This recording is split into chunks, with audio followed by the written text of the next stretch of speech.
Hello and welcome to the TFO SportsCast. This is the Raj, the myth, the legend, the owner, and commish of the Tecmo Fantasy owners. And we're back to talk about the things that happened in Week 1 and the things that are going to happen in Week 2. Top 5 moments of Week 1. Number 3, Pussy Wagons at the All-American Alcoholics. The Pussy Wagons are new this season and wanted to make a name for themselves. And did they start off with an awesome fashion. With 140 in the third quarter, down by 1 point, Beatrix Kiddo catches an amazing 79-yard pass and puts the Pussy Wagons in red zone area. And on the very next play, Mama Lebowski connects one more time to Kiddo to bring the Pussy Wagons up on them All-American Alcoholics by 6. Jim Beam takes the ball at the beginning moments of the fourth quarter and slings it all the way downfield to the captain himself, Captain Morgan, and the All-American Alcoholics go up by 1.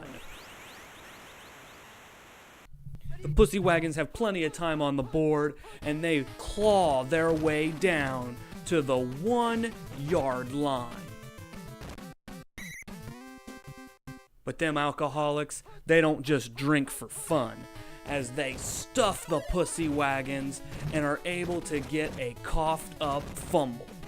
And what a fumble it is, as Smirnoff takes it all the way back to his red zone, putting the Alkies in position, but the Wagons just wouldn't give up.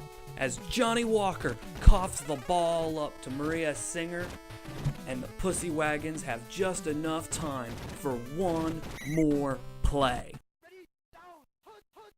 And Mama Lebowski is able to connect downfield to Ethelyn Tenenbaum, but them alcoholics are able to catch her in the field, and the game is over with the Alkies triumphing over the Wagons 21-20. Number 2, Cleveland Steamers at the Marvel Combat. In a game that was a mirror match of the Bad Championship 2013 contest, the Cleveland Steamers took on the Marvel Combat in my Week 1 Do Not Miss Game of the Week. This game had its share of overturns, interceptions, and fumbles, but none greater than that occurred in the fourth quarter. And it's Phil McCracken that's able to elbow his way, squeeze his way into the end zone, bringing the Steamers tied to the Marvel Combat, bringing us into overtime. And it's the rookie sensation, Drew Peacock, able to strut his stuff as he gets the Steamers into field goal position.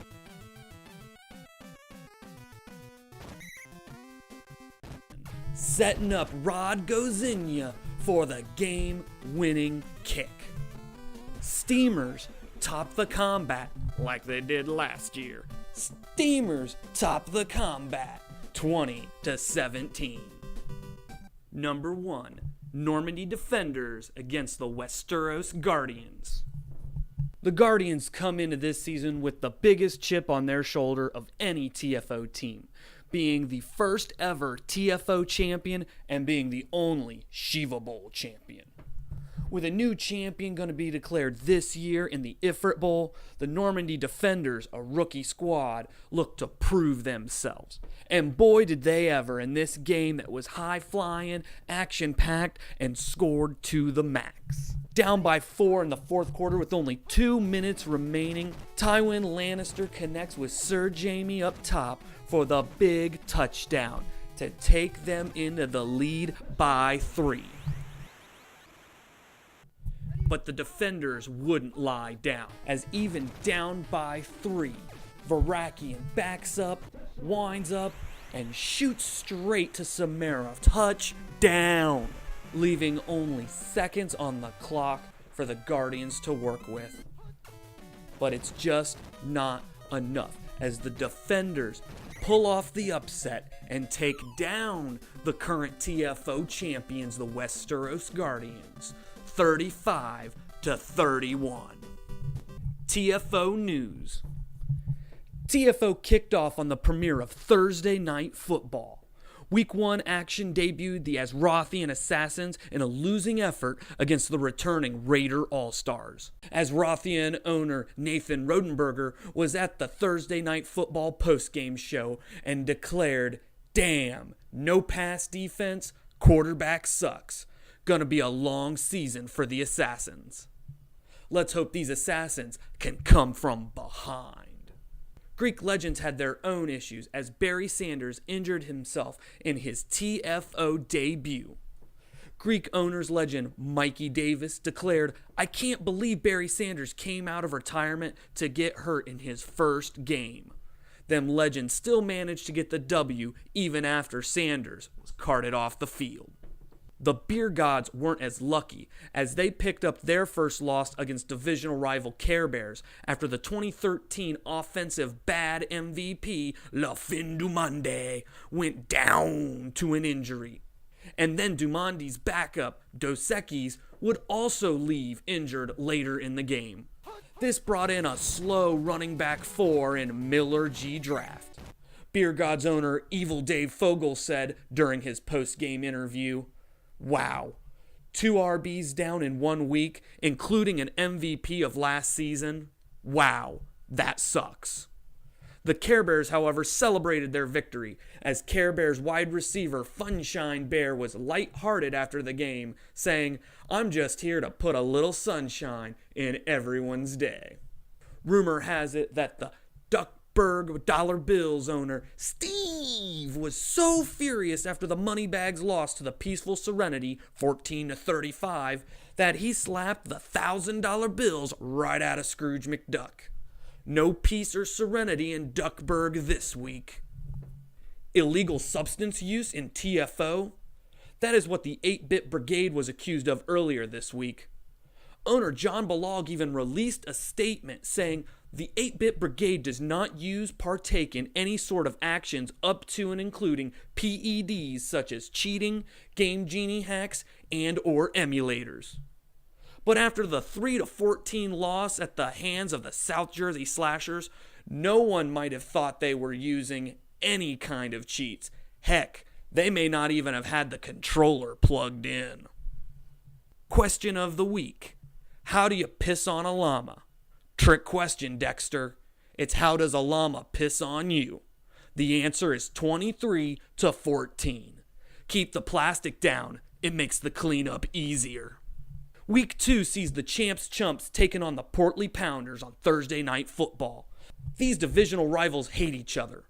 Chumps owner Rick Pittman claims to tune in and see the Pounders become the Poundees.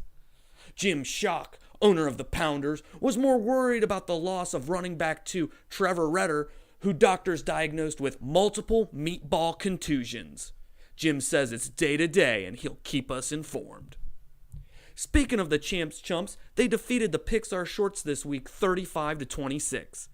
Pixar owner Russ Collins was quoted after the game saying, "Wait, am I still in this league?" His team must be super proud.